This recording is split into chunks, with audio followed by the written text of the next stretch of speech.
minha primeira pergunta aqui para a gente dar início à nossa conversa, né? Como é que você tem olhado, né, essa movimentação recente? Se era algo que você já estava esperando acontecer, né? Principalmente essa demanda adicional por gasto público, né? Algumas rúbricas ali, principalmente considerando que foi um ano atípico de aumento de gasto por conta da pandemia. A gente está num processo aí de discussão se os auxílios vão ser estendidos ou não. Como é que está a sua visão disso tudo?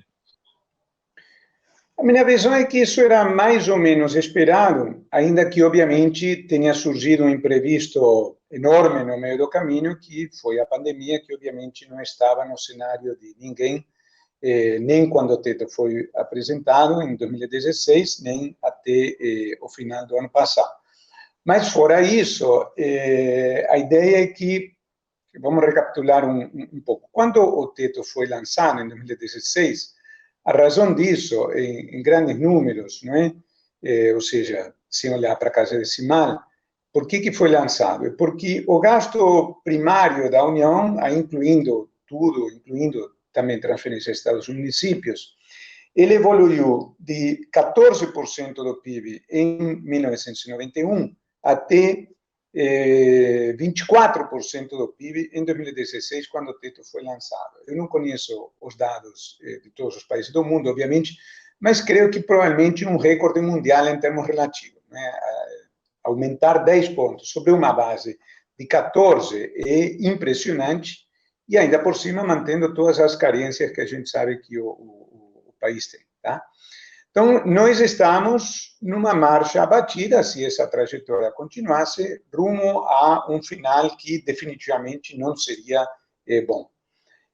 Na verdade, já estávamos antes, mas o governo vinha ignorando, driblando, como se queira definir, não quero entrar na seara política, até 2016, quando o novo governo assumiu, tomou cartas no assunto, apresentou uma proposta muito dura, muito ousada. Para ter uma ideia, estamos falando de uma variável, que o numerador, não é o gasto, tinha crescido 5% ao ano durante um quarto de século, e a gente estava falando para a sociedade, olha, o que cresceu 5% ao ano durante um quarto de século, agora a gente vai manter constante durante 10 anos. É o que eu chamava do 13º trabalho de Hércules, tá? Não obstante isso, eu entendi que era viável, assim como os promotores e muitos colegas, e de fato, fazendo as contas na ponta do lápis, com o que se esperava que acontecesse naquele momento, eu continuo achando que naquele primeiro momento parecia fazer sentido por conta de algumas coisas, principalmente o fato de que o volume de gasto sobre o qual se aplicava essa restrição de 2016 estava sendo engordado pelo fato de que aquilo era uma base não definida, ou seja, se dizia a base de 2016, mas 2016 só veio a ser conhecido em janeiro de 2017, então havia algum componente de gasto que eram candidatos a desaparecer nesse período, etc, etc. Bom, algum tempo depois, eu me convenci de que não daria para manter o teto até 2026, e aí alguém pode dizer, eu tenho alguns inimigos no debate, infelizmente, Fábio, você mudou de posição, está sendo oportunista. Não, eu olho os números, e aí o Keynes é atribuído àquela frase, quando a realidade muda, eu mudo. Tem que ser pragmático. O que aconteceu?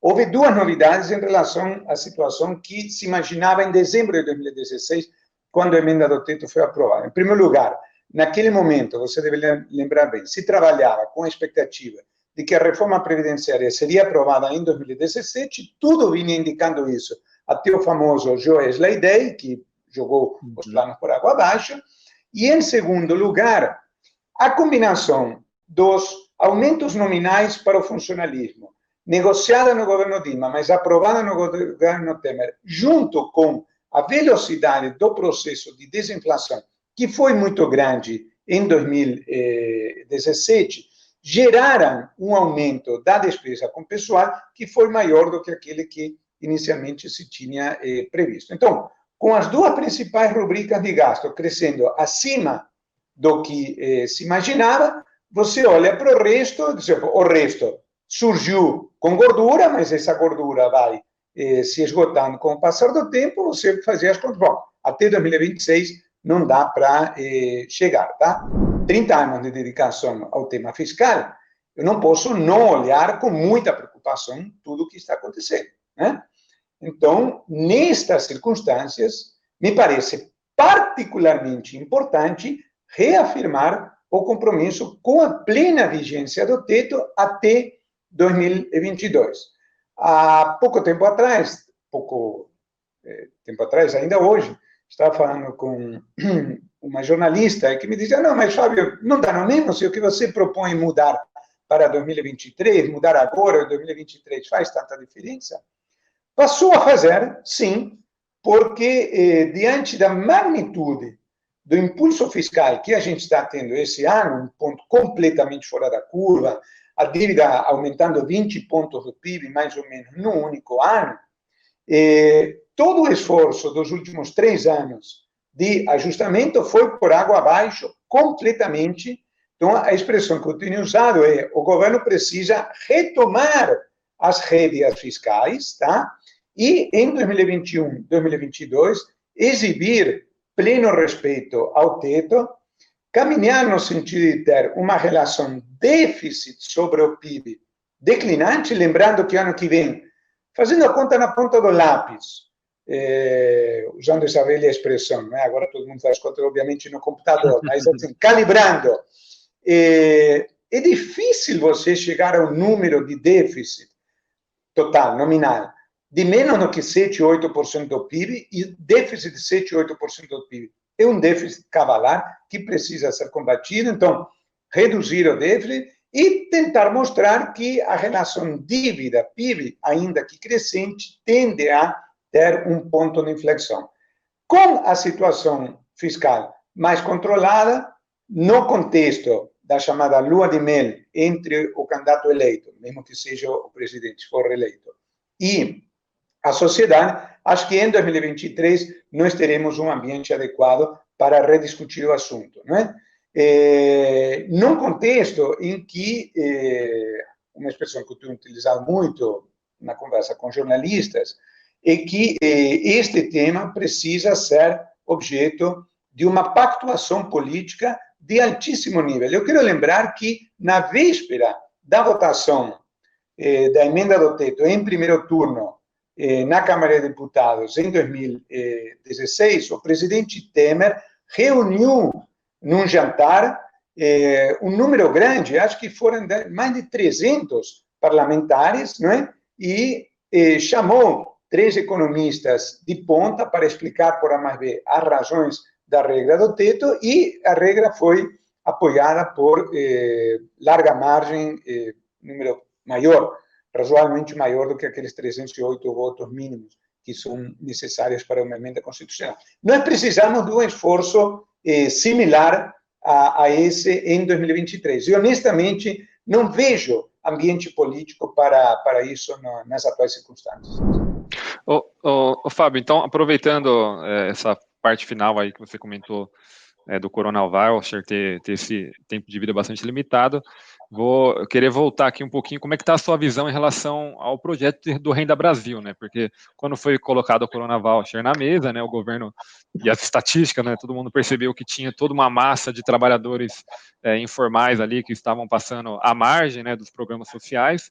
O Bolsa Família ali tem lá os seus 15 milhões, hoje o Corona Voucher está lá acima de 60 milhões de pessoas de beneficiários, e esse novo programa Renda Brasil, que vai somar ali vários outros programas, vai tentar amplificar o que seria o Bolsa Família, só que o custo dele, e aí não é um custo que vai ficar num ano só, né, é um custo que vai ser um pouco mais perene. Ele é bastante alto, né? As estimativas ali estão na ordem de 120 bi, talvez até um pouco mais. E, enfim, sendo numa situação que a gente não tem esse espaço fiscal, né? Como é que o governo está nitidamente, principalmente a parte política do governo, né? Nitidamente interessado em aprovar, e, enfim, tem todo o mérito de eficiência desse programa, tentar aumentar a eficiência da política social, né? Com uma focalização maior e a unificação. Como é que você tem visto esse programa, né, do ponto de vista econômico, se ele faz sentido em termos de política social, e a parte fiscal, né, se a conta fecha, inclusive o governo, toda aquela discussão de nova tributação, né, do que seria imposto sobre transações financeiras, está vindo ali na esteira para tentar fechar um pouco mais essa conta, né? Olha, eu vejo com preocupação em relação à forma, tá? Eu, com o tempo, me tornei aquilo que uma corrente chama de incrementalista em termos institucionais, ou seja, eu acredito não em grandes saltos, e sim em mudanças graduais que vão aprimorando. É assim que o mundo desenvolvido chegou onde chegou, tá? Não foi com rupturas. Então, uma coisa é entender o seguinte: no contexto específico de março, abril, obviamente não havia como discutir um plano bonitinho, perfeito, que deixasse de fora quem não tinha que entrar, porque, assim, o fogo estava chegando no segundo andar e era necessário acabar com o fogo, óbvio, tá? Agora, superada a situação mais dramática da crise, que está sendo superada, o que nós temos na sociedade brasileira? Nós temos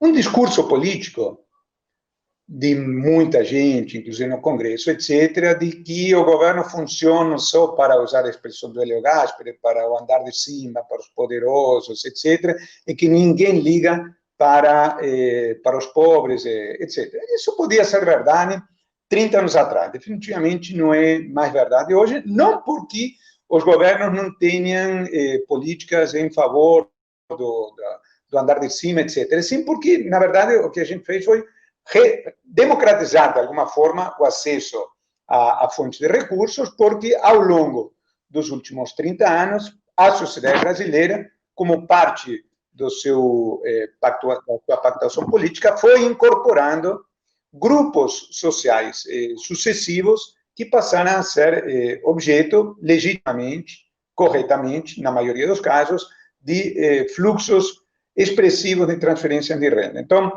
nós tivemos lá para trás, né, ainda nos anos 70, os benefícios rurais, que explicam por que a miséria rural foi, com o tempo, se tornando minguante, não é? Que era um quadro claríssimo do país, uma marca, uma chaga do país na década de 50 e 60, isso gradualmente foi desaparecendo. Depois, na década de 90, tivemos o estabelecimento do LOAS, não é? Da Lei Orgânica da Assistência Social, tivemos aumento do salário mínimo, melhorando também o piso dos aposentados, e acho que há um ponto entre os que defendem o Renda Brasil e esse tipo de instrumentos, que são chamados informais, não é? Que alguém chamaria de invisíveis também, que as coisas se misturam. Ou seja, aqueles que não estavam sendo abrangidos pelas políticas vigentes, né? Porque, digamos, não recebem o seguro-desemprego porque não estavam antes no mercado formal.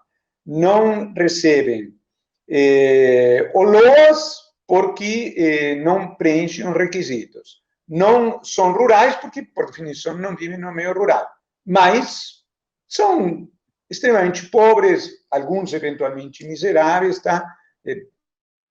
A maioria não, mas tem necessidades insatisfeitas. Então,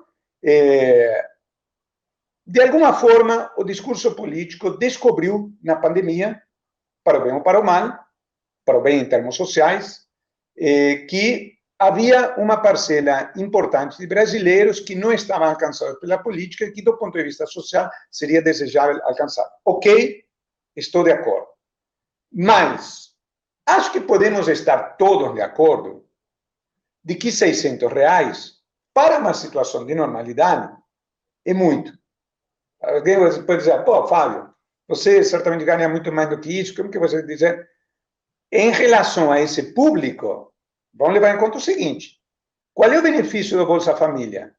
E que um programa muito bem avaliado, inclusive internacionalmente, passou pelo teste político de diversos governos, etc., é um patrimônio da sociedade brasileira, digamos assim, tá? E R$200 por família. O que é o Corona Voucher? R$600 por pessoa. Então, um casal é 6 vezes o dinheiro do Bolsa Família. É muito dinheiro, tá? Segundo lugar, há um excesso de gente, obviamente, recebendo isso. As evidências, assim, são flagrantes. Todo dia tem algum noticiário de que alguém que ganha X está recebendo, que não sei quantas centenas de milhares de funcionários públicos que estão recebendo. Meu filho tem 25 anos, pertence ao extrato superior da sociedade brasileira e está cheio de amigos que receberam o Corona Voucher. Isso todos nós conhecemos, evidência. Então, tem que dar uma cortada do número de beneficiários. Isso toma tempo. O Bolsa Família é hoje um programa modelo porque ele se beneficiou das lições dos primeiros programas lá do Fernando Henrique, que era o Bolsa Escola, Bolsa Gás, e que o Lula, com grande esperteza política, aglutinou no marketing chamado Bolsa Família, que obviamente é um excelente nome de marketing, mas é um programa assim, muito bem concebido que se beneficiou da limpeza do cadastro, da junção desses cadastros dos diversos programas prévios, tá? Então, não me parece adequado, se a gente quer fazer um programa que ataque efetivamente o problema social, em que claramente havia uma lacuna, que a gente faça as coisas de afogadilho. Então, o que eu acho que seria adequado fazer?